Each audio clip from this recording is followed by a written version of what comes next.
सरकार ने अब तक के सबसे बड़े विनिवेश लक्ष्य को हासिल करने के लिए मास्टर स्ट्रोक खेल दिया है। सरकार ने 7 सरकारी कंपनियों में ऑफर फॉर सेल के लिए मर्चेंट बैंकर्स के लिए बोलियां मंगवाई। सरकार का इस वित्त वर्ष का विनिवेश लक्ष्य 72,500 करोड़ रुपए रखा है, जो कि अब तक का सबसे ज्यादा लक्ष्य है।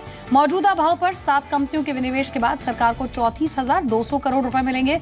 सरकार की योजना 11 रेल PSUs को भी लिस्ट कराने की है।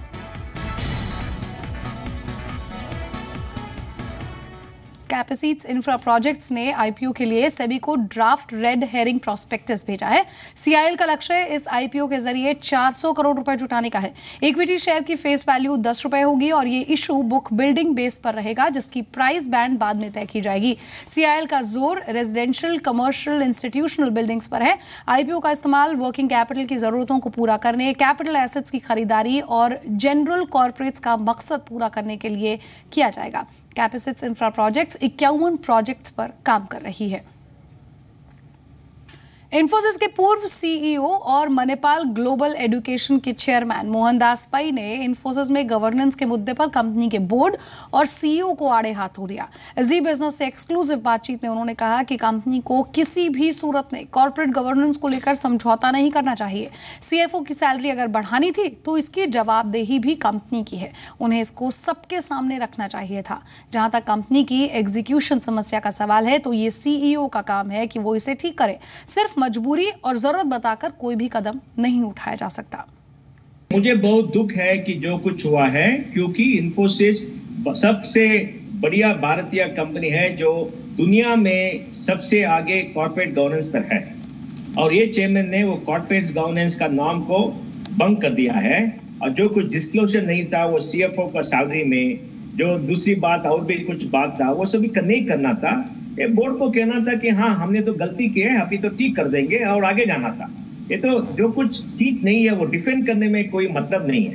तो मैं समझता हूँ कि जो मोती साहब और फाउंडर्स ने बात किया वो थी अच्छी बात है, इंडियन इंडस्ट्री के लिए अच्छी बात है, क्योंकि सब कंपनीज को अकाउंटेबल होना है, अकाउंटेबिलिटी ज्यादा होना है, कॉर्पोरेट गवर्नेंस अच्छा होना है, कॉर्पोरेट गवर्नेंस में कोई कॉम्प्रोमाइज नहीं कर सकते हैं। ये नहीं कि हमने नहीं किया। देखिए, अगर दुनिया में कोई रिश्वत देता है किसी आउट को, अगर वो रिश्वत 1 लाख का हो या 1 करोड़ का हो, रिश्वत ही होता है ना, वो क्राइम वही है।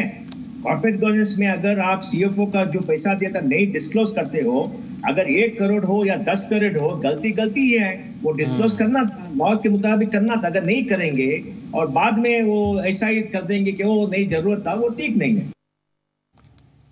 फोर्ड ने अपनी फीगो और एस्पायर मॉडल का स्पोर्ट्स एडिशन लॉन्च कर दिया है। दोनों गाड़ियों के स्पोर्ट एडिशन में कंपनी ने काफी बदलाव किए हैं। फोर्ड फीगो S और फोर्ड एस्पायर S के लुक भी काफी अलग हैं। दोनों कारें पेट्रोल और डीजल इंजन में उपलब्ध हैं। इनमें तकनीकी तौर पर कोई बदलाव नहीं किया गया है। फीगो S में पुराना 1.5 लीटर का डीजल इंजन है और एस्पायर S में 1.2 litre petrol engine. Ford Figo S 1.2 petrol की कीमत 6,32,000 रुपए है, जबकि फोर्ड फीगो S 1.5 डीजल की कीमत 7,21,000 रुपए है।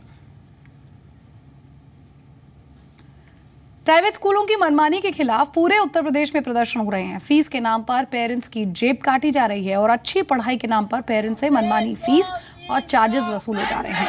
AC क्लासरूम्स, तकनीक के साथ पढ़ाई, हाईटेक प्रेजेंटेशन, स्टाइलिश लुक के नाम पर मोटी फीस वसूली जा रही है। पेरेंट्स स्कूल मैनेजमेंट से कई बार शिकायत भी कर चुके हैं, लेकिन उनकी फरियाद सुनने वाला कोई नहीं है और यही वजह है कि पेरेंट्स का गुस्सा फूट पड़ा और सड़कों पर उतर आए। गाजियाबाद के जयपुरिया स्कूल के पेरेंट्स ने जमकर नारेबाजी की और मनमानी फीस के खिलाफ आवाज उठाई। वहीं गाजियाबाद के वसुंधरा में एमिटी स्कूल के बाहर पेरेंट्स ने प्रदर्शन किया।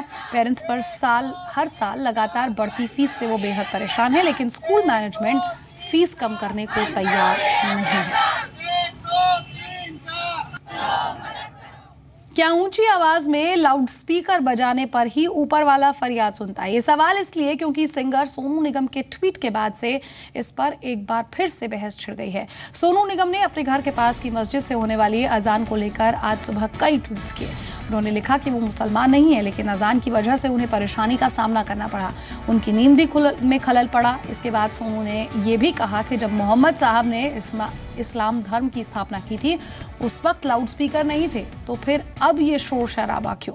सोनू निगम ने सिर्फ मस्जिद ही नहीं बल्कि मंदिरों और गुरुद्वारों से होने वाले शोर शराबे पर भी सवाल खड़े किए और इसे गुंडागर्दी बताया। सोनू निगम के ट्वीट पर कई तरह की बातें हो रही हैं, कोई पक्ष में है तो कोई इसके खिलाफ। अभिनेता रजा मुराद के मुताबिक सोनू के शब्द ठीक नहीं है। केंद्रीय मंत्री और सिंगर बाबुल सुप्रियो का कहना है कि सुप्रीम कोर्ट का दिशा निर्देश मानना चाहिए।